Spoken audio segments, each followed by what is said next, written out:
17, versets 12, 13, 14. Ésaïe 59, verset 19. Et ces eaux-là devaient être changées en une vigne qui devait porter du bon raisin. Alléluia. Elle doit donner du bon vin qui représente le Christ, qui représente son sang. Alléluia. La vigne nouvelle, version Thomson. Jean 15, 1 à 8. Le Christ, il est la vigne. Ésaïe 27, versets 2, 3, 4, 5. Alléluia. Et on peut regarder dans la parole de Dieu le son du raisin. Ce vin-là est une alliance en mon sang.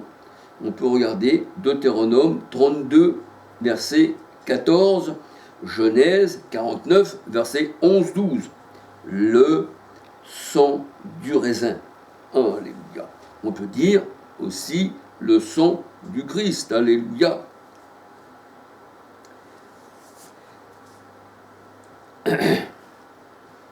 Alors, la vigne a été confiée aux élus. Luc 20, verset 9. Luc 20, verset 9 à 19. Alléluia. Le vin ancien n'était pas bon. Alléluia. La vigne Israël donnait du mauvais vin. Le vin étourdissait les prophètes de Baal. Isaïe 29, versets 9 à 14. Alléluia. Et quand tu prends du mauvais vin qui t'étourdit, Deutéronome 32, versets 32, 33, 34, Ésaïe 5, versets 1 à 7, eh bien, spirituellement, tu ne peux pas lire les Écritures. Parce que tu as pris du mauvais vin, tu as pris du fruit de la mauvaise vigne. Et le Seigneur, il se révèle à ses enfants, il ne se révèle pas à Israël selon la chair, le mauvais vin. C'est pour ça que vos yeux sont fermés et vos oreilles ne peuvent pas entendre. Alléluia. Et que vous boitez à droite, à gauche, comme des brebis qui vont à l'abattoir. Alléluia. Genèse 49, versets 11-12.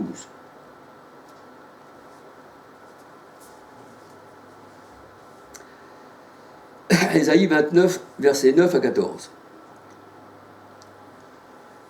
1 Corinthiens 2, versets 13 à 16. Alléluia. Quand on prend du mauvais vin, on n'est pas spirituel et on ne comprend pas les choses de Dieu. Comme les pharisiens, alléluia, dans leur coupe, eh bien, il y avait de l'amertume, je veux dire, il y avait de l'impureté, leur péché, et ci et ça. Et quand le Seigneur est venu, ils n'ont pas reconnu les ténèbres ne l'ont pas reçu. Et quand le Seigneur leur parlait spirituellement, dans Jean 8, où il disait qu'il était le pain, eux ils disaient, où aura-t-il ce pain? Quand il disait qu'il devait partir et revenir, où ira-t-il? Voyez-vous?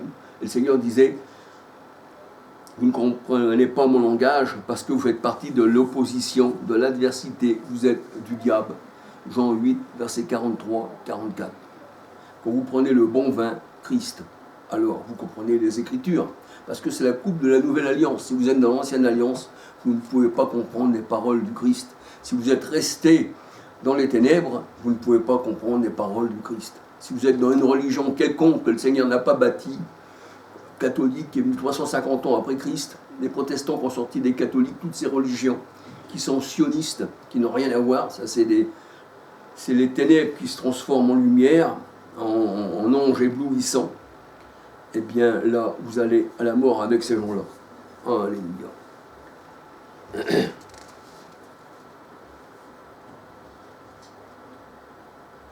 Alors le Christ a le bon vin qui demeure et qui ne se corrompt pas en vinaigre. C'est pour ça que ceux qui étaient invités à la noce disaient, toi tu as conservé le bon vin jusqu'à maintenant. Ah oui, le Christ n'est pas un vin qui se corrompt. Alléluia. C'est pas une vigne qui va se corrompre. La vigne d'Israël, la vigne du Seigneur, c'est Israël, mais Israël d'en haut. Alléluia. La nouvelle Jérusalem. Alléluia. Galates 4, 26. Le Seigneur, son vin ne se corrompt pas. Le Seigneur, son vin ne se corrompt pas, il ne tourne pas en vinaigre, je dirais, de méchanceté dans la parole de Dieu. Proverbe 4, versets 14, 17. Matthieu 27, versets 33, 34, 35, 48. Matthieu 27, versets 33, 34, 35, 48. Et cela représente la table, le cœur des ennemis, le vin de méchanceté. Alléluia. Il y a aussi le vin de la paresse, le vin d'étourdissement, la parole de Dieu nous dit. Alléluia. Psaume 69, versets 22, 23, 24. 1 Corinthiens 10, 16 à 22. Jérémie 17, verset 1. Alors la parole de Dieu nous dit, ne te mets pas à table avec un grand. Vous savez, tout ce qui est grand représente l'orgueil dans la Bible. Tout ce qui est grand représente l'orgueil. Et le Seigneur, il dit qu'il ne regarde pas la grandeur, il regarde au cœur. Vous voyez que Samuel, il devait oindre David. Et là, il voit Eliab, le frère de David, et il voit la grandeur. Il dit, c'est sûrement celui-là que l'Éternel a voulu que je oigne d'huile pour être roi. Mais le Seigneur a dit non, ne regarde pas le grand, la grandeur. Je l'ai rejeté. Un grand, ça représente ceux qui sont du monde, qui gouvernent le monde. On dit les grands de ce monde. Voyez-vous ? Et le monde, les grands de ce monde, dans la Bible, sont appelés le diable, l'adversaire. Et les grands de ce monde, eh bien, c'est les Illuminati. C'est tous ceux qui ont des grosses fortunes, qui sont aux postes les plus hauts sur la pyramide. Et ça, c'est les grands de ce monde. Et les plus petits, eux, eh bien, sont dans le royaume des cieux, puisqu'ils ne font pas partie de ce monde. Les rois de ce monde, ce sont la bête, comme la parole de Dieu nous dit. Alléluia. C'est pour ça que Macron disait, la bête de l'événement est là. Alléluia.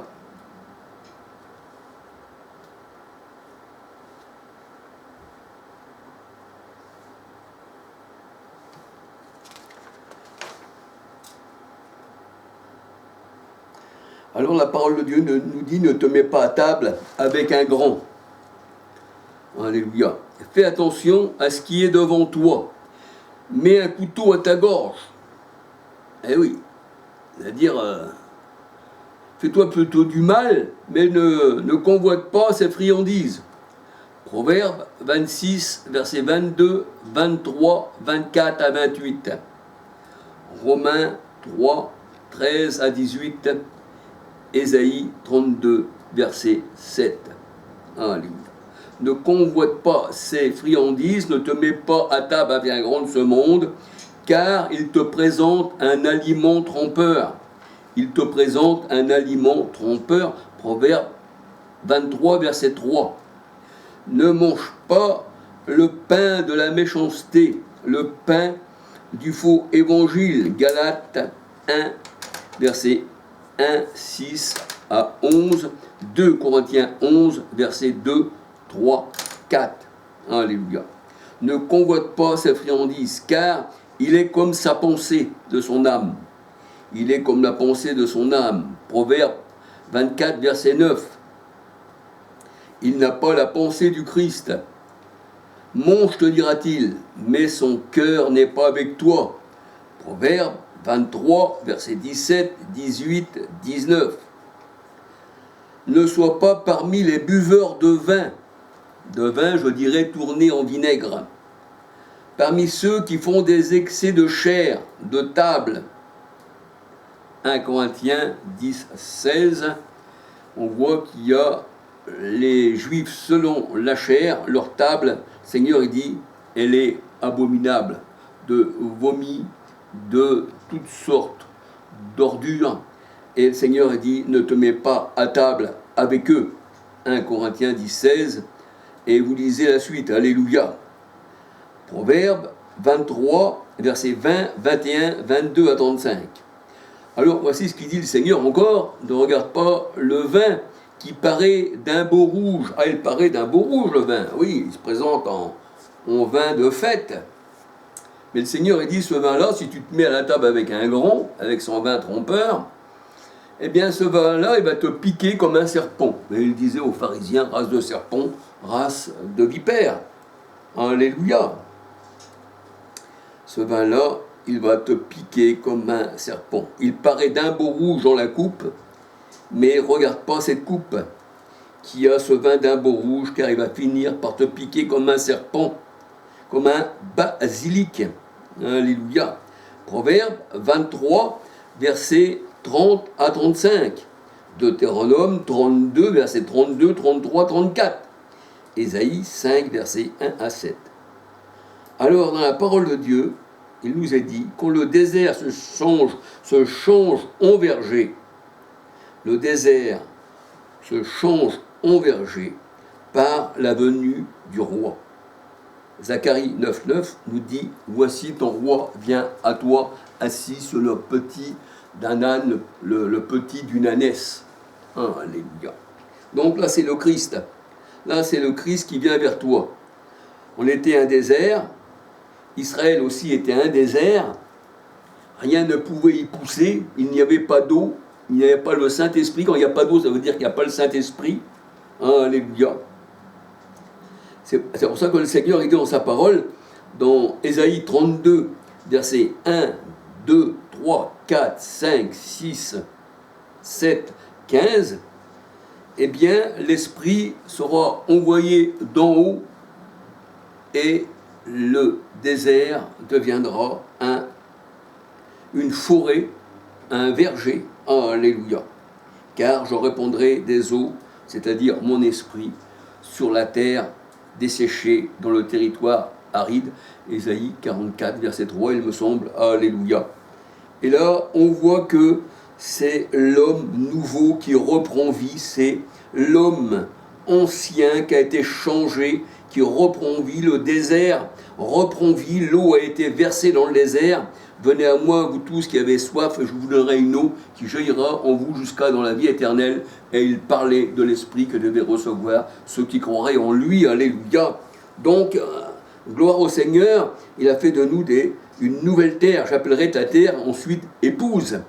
Ésaïe 62, verset 4, Apocalypse 21, verset 1, 9, Apocalypse 21, verset 1, 2, 9, 10. Alléluia. Galates 4, 26, l'épouse du Christ. Ésaïe 35, verset 1 à 6. Là, on voit que quand l'eau est mise dans le désert reprend vie, tout fleurit, et même les boiteux, ceux qui étaient sourds, tout ça parce que notre Dieu, voici, il vient.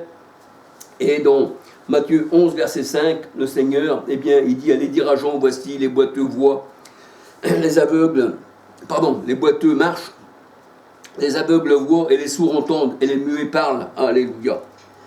Ça, nous sommes guéris spirituellement. Alléluia. Acte 2, verset 1 à 38, l'Esprit répandu d'en haut. Ésaïe 32, verset 1 à 15. Alors, une fois que l'Esprit est répandu sur nous, eh bien, l'Esprit, c'est le livre que nous lisons, la Sainte Bible, alléluia. Quand l'Esprit est répandu sur nous, eh bien, il n'est plus qu'acheté pour les enfants de Dieu. Ésaïe 29, verset 9 à 14. Voyez-vous, parce que la parole de Dieu nous dit que son onction, son esprit nous enseigne toutes choses. Alléluia. Donc on a reçu l'Esprit, la Bible, le livre des Saintes Écritures n'est plus qu'acheté pour nous. Car le Christ en a rompu les sceaux. Alléluia. Alors, Ésaïe 29, 17, 18, 19, 20, 21, 22, 23, 24. Alléluia. Donc, nous sommes une nouvelle création. Alléluia. La parole de Dieu nous dit que le Seigneur nous a purifié le cœur. Hébreux 10, 22. Alléluia. 1 Corinthiens 6, 9 à 11 nous a purifiés. Alléluia. Autrefois, nous étions comme le monde, mais le Seigneur dit maintenant, vous ne faites plus partie du monde. Alléluia. Et le Seigneur il dit, je répandrai sur vous des eaux pures, et je changerai vos cœurs, et vous serez purifiés. Ézéchiel 36, versets 25, 26, 27. Donc nous sommes changés en une nouvelle création. Alléluia. Nous sommes les enfants de Dieu, le vin nouveau, nous sommes le fruit de la vigne. Jean 15, versets 1 à 8. Alléluia. Nous sommes les serments du Seigneur, nous sommes, eh bien, la nouvelle Jérusalem. Alléluia. Gloire au Seigneur. Alors, la nouvelle alliance représente le mariage, puisque Christ avait été invité aux noces de Cana. Alléluia. Alors, on peut voir la Sulamite qui représente Jérusalem, Sulam, Sulamite, Salem, c'est les mêmes mots. Alléluia. Salem, eh bien, c'est la ville du grand roi. On voit que Melchisédek était roi de Salem. Salem, ça veut dire la paix, ville de la paix. Alléluia. Eh bien, c'est la nouvelle alliance. Là, on voit qu'il y a, dans le Cantique des Cantiques, la Sulamite qui parle à son époux, le Christ. Alléluia. Je vais vous donner quelques versets. Cantique 7, versets 1, 2, 3, 6, 7, 8, 9, 10, 11, 12, 13, 14. Cantique 8, versets 2, 4, 5, 9, 10. Alléluia. C'est pour ça que Salem ou Shalom, Shalom, les Juifs ils disent Shalom, ça veut dire bonjour, ça veut dire paix, que la paix soit sur toi. Même les Arabes, Salem alaikum, ça veut dire bonjour, voilà, la paix, alléluia. Donc, on voit que Salom, Sunem, la Sulamite, alléluia, eh bien, signifie la paix. Et Jérusalem, la parole de Dieu nous dit, c'est la ville de la paix. Psaume 122, versets 1 à 9. Psaume 76, versets 1, 2, 3, 4. Psaume 132, versets 8, 9, 13, 17, 18. Alléluia. Et on dit que le Christ, il est aussi le roi de la paix, le roi de justice. Il est aussi, comme Melchisédek, le roi de Salem, de Jérusalem, Apocalypse 21, 1 à 27. Alléluia. Son épouse. Alors on peut regarder encore AG 2, 8, 9. Cette maison sera la meilleure. On l'appellera, eh bien, la ville de la paix. Alléluia.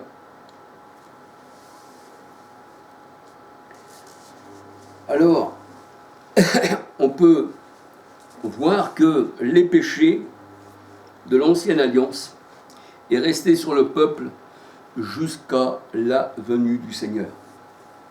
Jusqu'à la venue du Seigneur. Tous les hommes avaient leurs péchés sur eux.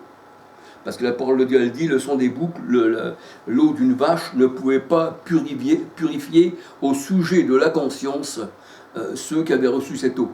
Donc, Hébreux 9, verset 15. Alléluia.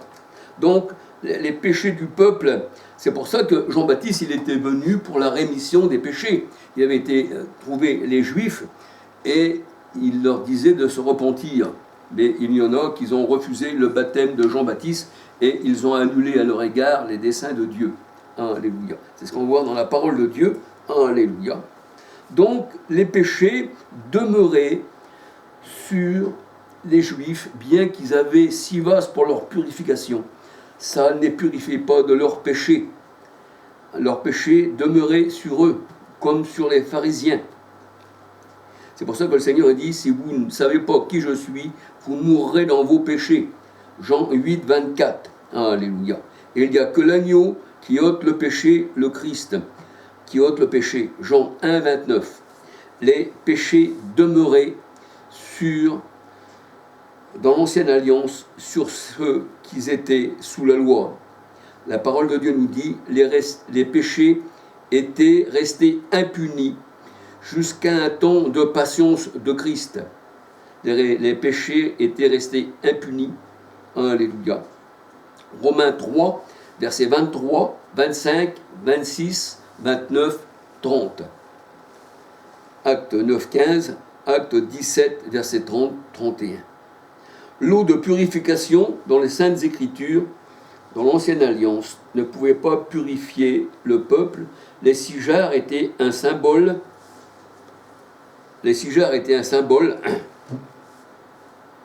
Alléluia, des Juifs de l'Ancienne Alliance.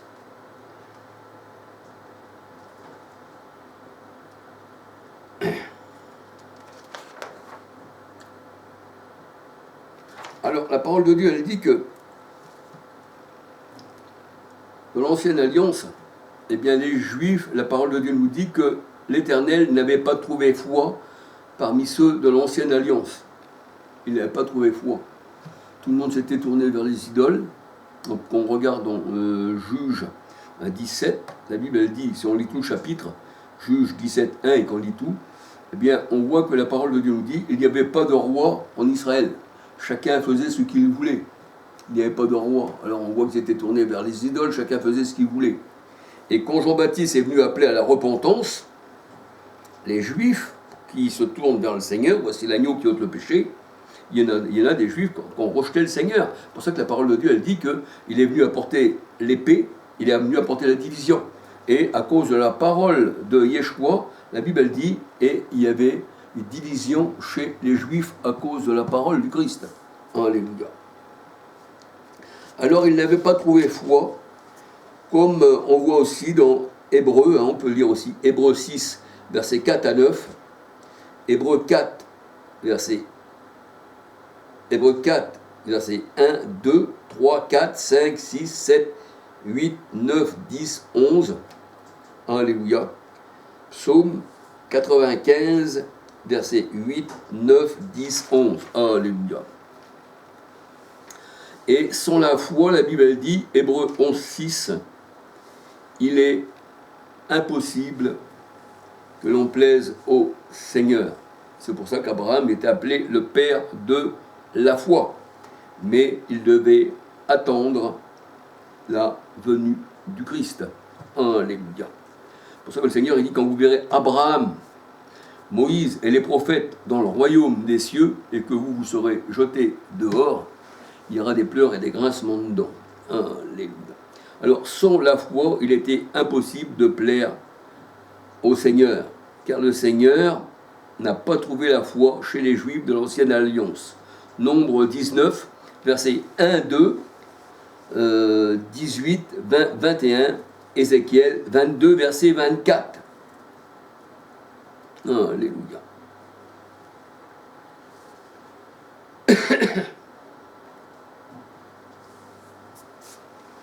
Bien que l'Éternel ait voulu donner ses eaux, eh bien, les eaux se sont transformées en eau amère pour le peuple juif. Alléluia. Car il buvait à un rocher qui était Christ. Alléluia. Et la parole de Dieu nous dit que l'Éternel est la source d'eau vive. Jérémie 13, 1 Corinthiens 10, 4. Alléluia. Et on voit que Moïse, il a frappé le rocher. Et le rocher qu'il a frappé, il me semble que c'est à Mara. Oui, il me semble que c'est à Mara, je ne veux pas dire de bêtises. Et Mara veut dire amer, amertume. C'était les eaux de l'amertume. Parce que le Seigneur n'avait pas trouvé la foi chez ceux qui, parmi lesquels il était parmi les Juifs de l'Ancienne Alliance. Alléluia. Alors le Seigneur voulait abreuver son peuple, comme il nous abreuve aujourd'hui d'un seul esprit, 1 Corinthiens 12, 13. Le Seigneur voulait abreuver son peuple spirituellement, en fait. Alléluia. Et quand on rejette l'Esprit Saint, on ne peut pas être abreuvé. Si on s'oppose à l'Esprit Saint, acte 7, verset 51, on ne peut pas être abreuvé de l'Esprit. 1 Corinthiens 12, verset 13. Alléluia. C'est pour ça que le Seigneur a dit, j'ai tendu des mains tous les jours vers vous par une nation rebelle. Ésaïe 65, versets 1 à 5. Alléluia.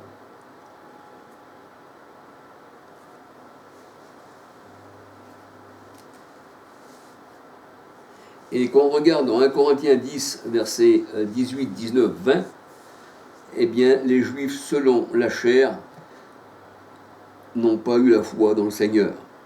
Alléluia. Marc 16, versets 15 à 16. Luc 7, 29. Alors là, c'est là que on voit qu'ils ont rejeté le baptême de Jean-Baptiste.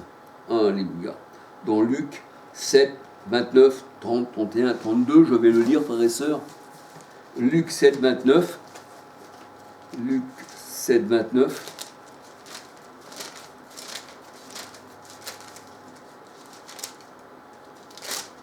Luc 7, 29.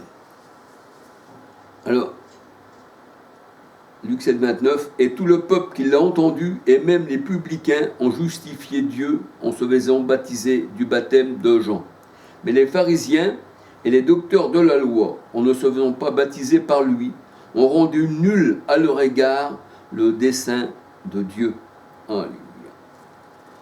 Donc, pour ça que Jean-Baptiste disait, déjà, la racine, la cognée est mise à la racine des arbres.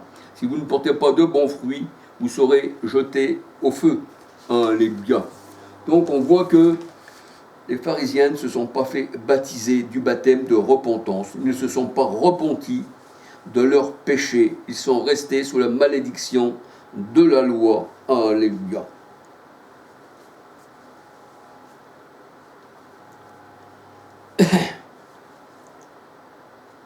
Et la parole de Dieu nous dit que nous recevons la grâce, nos pardons des péchés sous la loi. Jean 1, verset 17. Jusqu'à Moïse, c'était la loi et les prophètes. Alléluia. Mais la grâce est venue par Jésus-Christ. Alléluia. Galates 3, versets 1, 2, 3, 4, 5, 7, 8, 9, 10, 11, 12, 13, 14, 16, 19, 22, 23, 24 à 29. Alléluia.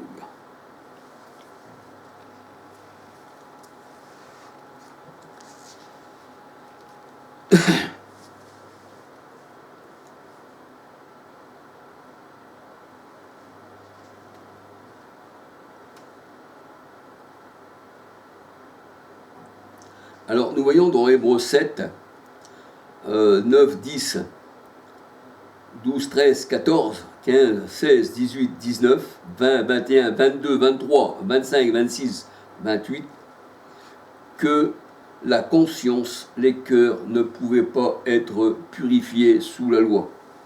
Alléluia.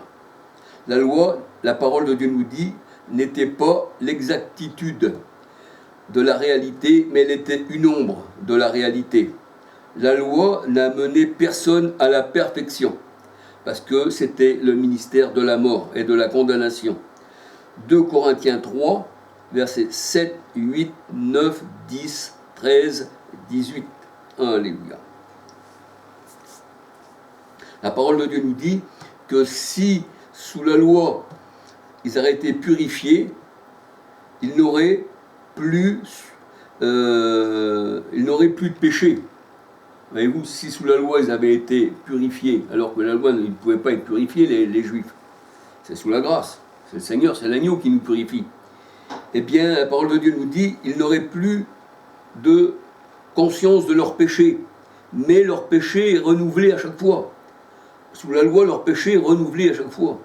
Hébreux 10, versets 1, 2, 3. Alléluia. Le souvenir des anciens péchés est renouvelé à chaque année, car il est impossible que le sang des boucs et des agneaux ôte le péché. C'est pourquoi le Christ, en rentrant dans le monde, s'est offert lui-même une fois pour toutes. Hébreux 10, versets 4, 5, 6, 7 à 18.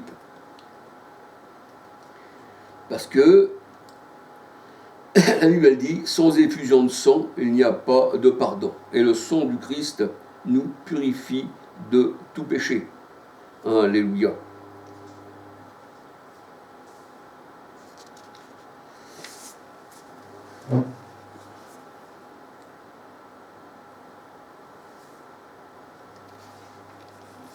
Alors la parole de Dieu nous dit, les disciples et les pharisiens jeûnaient. Les disciples de Jean et les pharisiens jeûnaient. Les disciples de Jean-Baptiste. On sait que Jean-Baptiste est né sous la loi. Luc 16, verset 16, Matthieu 11, verset 13. Et dans Hébreux 1, verset 1-2, la parole de Dieu nous dit, autrefois Dieu avait parlé prophète, mais dans les temps de la fin, Dieu nous a parlé par Yeshua, par le Christ. Alléluia. Donc on peut dire que sous la loi, les pharisiens, les disciples de Jean et Jean lui-même jeûnaient. Pourquoi ? Parce que sous la loi, il n'y avait pas le pain vivant qui est Christ. Celui qui me mange, il ne voit pas moi, dit le Seigneur. Jean 6, 31 à 63. Et dans Amos 8, 11, nous allons voir que le Seigneur dit « Ils ne gêneront pas de pain ni d'eau, mais d'entendre ma parole. » Voyez-vous, jeûner, c'est quand tu ne peux pas entendre la parole de Dieu. Ça, c'est le vrai jeûne. Si tu n'as pas la parole de Dieu, c'est comme si tu jeûnais. C'est une famine. Parce que tu n'as pas le blé.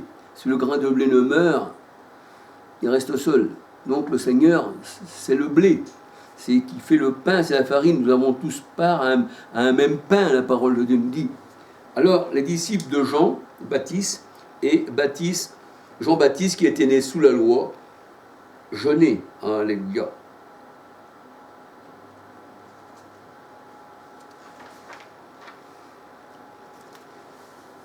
Gloire au Seigneur. Dans les Écritures, alléluia, le jeûne est comparé à une famine, de manger et de boire les paroles du Seigneur. Voyez-vous, dans Amos 8, versets 11, 12, 13. L'homme ne vivra pas de pain seulement, mais de toute parole. Alléluia. Quand tu manges du pain avec du levain, tu jeûnes aussi, parce que ça, c'est pas le pain du Seigneur.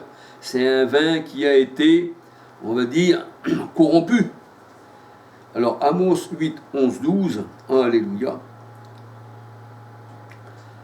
La vraie parole, eh bien, le vrai pain, alléluia, qu'on doit dévorer, c'est la parole, c'est Christ.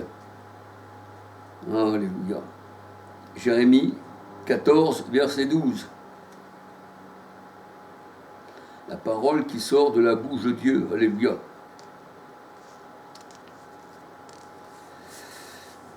J'ai dévoré ta parole, Jérémie 15, verset 15, 16, alléluia.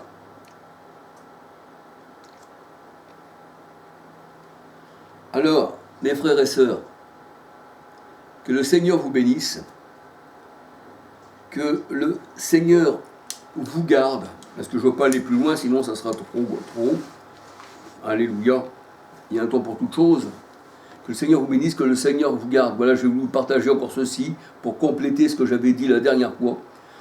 Un petit bonjour à tout le monde. Alléluia. Gloire au Seigneur. Le Seigneur dit, celui qui met la main à la charrue, c'est-à-dire qui sème pour le Seigneur, parce que nous sommes le champ de Dieu, on travaille le champ de Dieu. Ne regarde pas en arrière, vers les vases anciens, vers la loi, vers, on va dire, la mort. Alléluia. Car nous sommes vivants avec le Seigneur. Je suis vivant et vous êtes vivants, dit le Seigneur. Alléluia. Gloire au Seigneur, soyez bénis. Alléluia.